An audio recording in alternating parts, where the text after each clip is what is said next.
Hello, everyone, and welcome to the Forced Pyramid Podcast. My name is Colton, and I kind of wanted to discuss a few things I've learned over many years working in a corporate environment. Throughout my early life in high school, I was always taught the only way to do things was by going to college. And by going to college, if you don't come from money, that means that you have to take out loans. And these loans end up being a large amount, especially if you don't qualify for any type of scholarships, or if you want to go to a specific type of school. When I was younger, looking for college, I wanted to be into acoustical engineering, but it ended up being not really a good fit. But at that point, the way it works is you have to go through the general classes for like the first year or two. Then they give you a little taste of what you're going to be focusing on in your junior junior and senior years of college. And yeah, you don't really know until you get probably end of sophomore year if you're really into what your major is or what your concentration is. In this case, it was mechanical engineering with a concentration in acoustical engineering. I played guitar and bass through high school, and I thought maybe I'd be like some sort of recording engineer or maybe designing acoustics for concert halls or venues or theaters, things like that. But as I said, you don't really know until you get into it, and it wasn't really a good fit for me. But I had already committed to the mechanical engineering, so I had to end up continuing with that, but switching the concentration. So because I was so far in, I ended up switching pretty late, actually, mid-junior year. I switched to manufacturing so that I could be more pragmatic and find a job easier. Because at that point, I realized all the loans I've been taking out need to get paid back. Now, my family wasn't really good with money, I would say, and there wasn't much taught in high school or college about how to handle money, which is a big thing. And if I could go back in time, I would probably take a finance course or something, accounting, just so I can understand how quickly things could make a turn for the worse if you're not careful with your budgeting. So for me, the loans ended up being very expensive, tens of thousands of dollars, and my parents set it up as a variable interest rate, which was good at the time, but around 2, 3, 4 years after college, the rates went up and I had to refinance. And when you refinance, you have to pay a fee, which is added on to the loan, which then grew even more. And when I got out of college, I was excited to kind of move on and get an apartment, things like that. And it might not have been the best choice to leave home right away. But I don't regret anything I've done. I have built a great life for myself. It's just the financial piece of my life is not good. And if I could go back and pay more attention to that, I would. But obviously it's too late. So I'm doing that now. And basically what I'm getting at is I'm still tens of thousands of dollars in debt. This is 10 years later. And from what I've seen in the job market for engineering, they do not really care as much anymore if you have a college degree. It's more of what I've seen as a popularity contest, or if they like you, or if you could spin a good story, say the good buzzwords, yada yada. Um, I've worked many different companies over my professional career. I wasn't able, still not really able to find a good fit uh, culture wise. But as I've been finding jobs, I've found that people that have no degree or no experience in engineering are being hired. For example, there was a guy that actually got the job I was trying to get, and he was an art major with maybe a year experience as an engineer. And at that point, I had, I think, 8 years of experience as an engineer and a college degree in mechanical engineering. And I felt like I got along with all the people in the interview very well. They even complimented me on that, but they ended up going with the other guy. And it's kind of disheartening. Not that because that guy doesn't deserve it. You know, maybe he is a good fit, but for someone like me who's worked as hard as I could, got the degree, has been working since I had the degree as an engineer, and then to get not chosen because of this other guy who doesn't have all the debt that I have. The reason these jobs usually pay higher is because of the college debt, and they are aware of this fact. But this guy ended up getting the job, and you know, it bothered me a lot at first, but I've gotten over it because I've learned that life is not what it seems. Um, College is not all great in what they try to tell you as a kid. And I know a lot of people are realizing this now from what I've seen online and videos and things.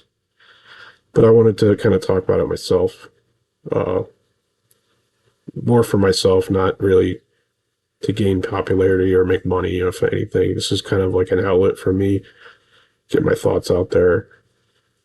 Um, because there's not really many people that really understand what I'm trying to talk about.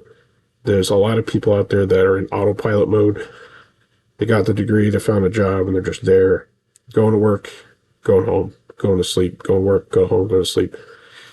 And for me, that causes a lot of anxiety, and I'm not really down for doing that my entire life and then maybe getting enough money to retire. Especially at this time where it doesn't seem like we're going to be getting any social security or any sort of universal benefits in the future. Lots of cuts have been made. The current administration. I'll leave that for another video. But just overall, my thoughts is college is good if you have the money and the time, or if you go, you know, part time in college and you get it over 6 or 8 years. You know, no harm in that. I was always taught you got to get it 4 years. You got to get it done and then go to work, but that doesn't really seem to work anymore, especially with how expensive college is now. And it was a lot less expensive when I went, but it was still very expensive. I mean, like $100,000 just to go to college overall. And that's living on campus. But they also explained to me, I say they, I mean like my peers, my parents, my school, my high school, career counseling. They tell you go live on campus because that's how you get the real college experience. Well, I know that there are people that have had a really good college experience and have made tons of friends from that, but for me, a lot of the friends I made are gone. Uh, Actually, if not all, are gone because when you get to a certain age, more like in your early 30s, late 20s, people start to kind of lock in and they're too busy with what they're doing in their lives, getting married, buying a house, having kids, maybe traveling, what have you. And people become isolated. And after all that, at least for me, I mean, it might be more because of my personality and I'm being introverted, but I didn't really get much out of the college experience other than, lots of drinking and partying and memories. But at the end of the day, I probably could have done that and not lived on campus. I could have met people at class, stayed late, hung out with them, and then gone home and not have to pay room and board, have a lot less college debt. You could even do it over like part time, like I was saying. You don't have to do it full time because part time, at least you're making some money on the side. You could save money.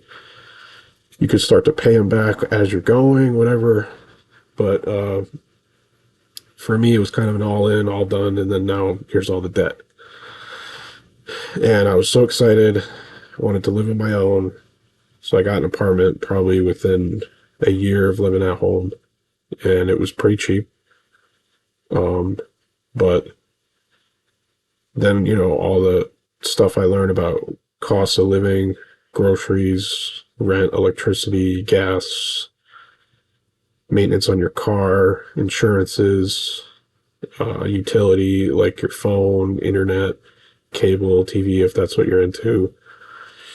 It adds up quick, and things happen to your car, things happen where you want to make an improvement on your apartment or your living or where you live, your house, whatever, and you end up kind of racking up the credit card if you haven't been taught like me.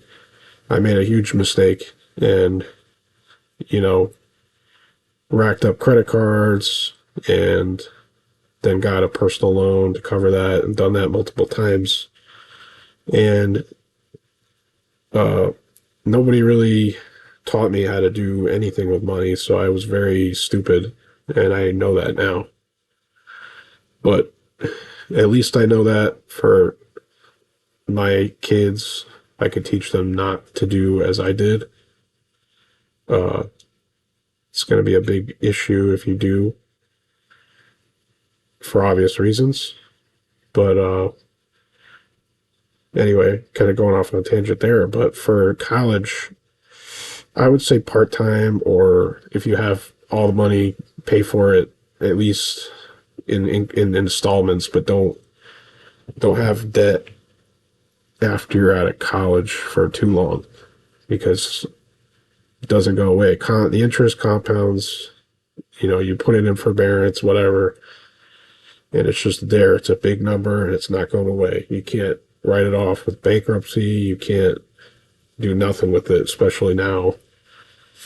Unless you're planning on going to the military and writing it off, but a lot of people don't want to do that either, myself included.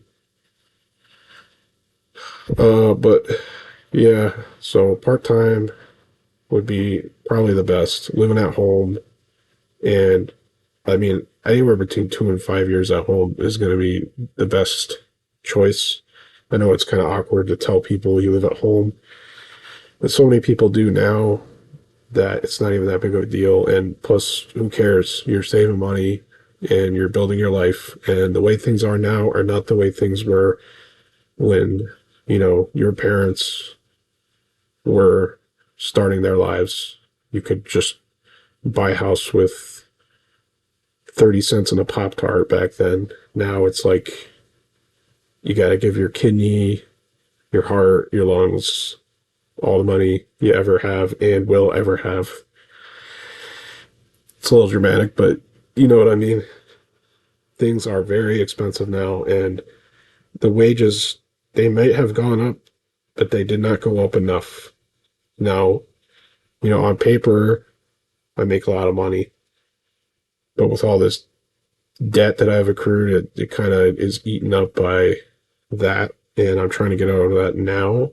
But just kind of a word of caution for people. If you go to college, make sure you understand money before you go out on your own. try to maybe even go to a class if they offer it at college, or at least watch videos on YouTube or do some research on NerdWallet is good. But definitely look into that before you decide to jump ship, because once you jump ship, it's all on you. And my parents are great. They help me, but there's only so much they can help you with once you're older, and I wouldn't expect them to do everything for me.